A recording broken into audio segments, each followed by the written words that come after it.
Hello, my name is Nico Rondet. I'm the head physics at Simraceway, as well as the chief instructor for the Performance Driving Center here at Infineon. And today we're doing another chapter of the real versus virtual test, one which I've been waiting for a long time, because we're going to test one of our own cars, our Formula 3 car. Why did we choose the Formula 3 car? Formula 3 not only is the one series where every champion has gone through. Everybody, that is anybody, really has raced Formula 3 most of the time in Europe as we go. Of course, our own Alan McNish and Dario Franchitti did as well. Formula 3 is the first mini Formula 1, and actually today almost the only mini Formula 1. You can choose your engine, you can choose your chassis, you can choose your gearboxes. Formula 3 has a 2-liter normally aspirated engine, which produces about 220 horsepower. We removed that engine and chose to have a Mitsubishi 2-liter turbo from the Evo, which we still have about the same horsepower, but we have much more torque. RF3, 300 horsepower for 1,250 pounds. To put that into perspective, a Formula 1 today is 750 horsepower for 1,400 pounds. So the power-to-weight ratio is still higher in the Formula 1, and they have even more downforce as you go. Today I get to drive, I get to play, experience this fabulous car, and also compare it with our own work on the simulator to see how close we are. You can see that I'm running with my socks only, no shoes. That's part of the light pedal pressure that we are running. Of course, in the real car, I wear shoes, fire retardant shoes, racing shoes, you'll see them later.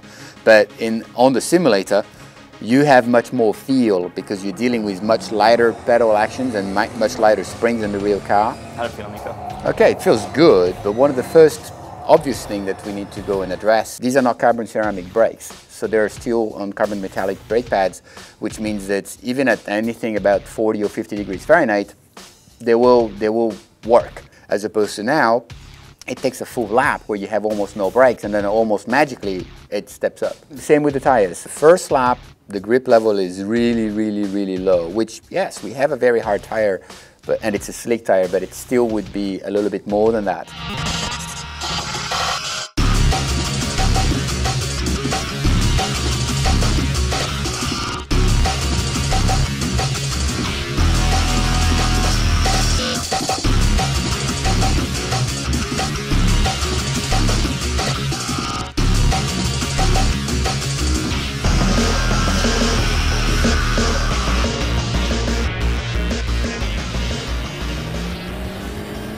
Okay, so here we come.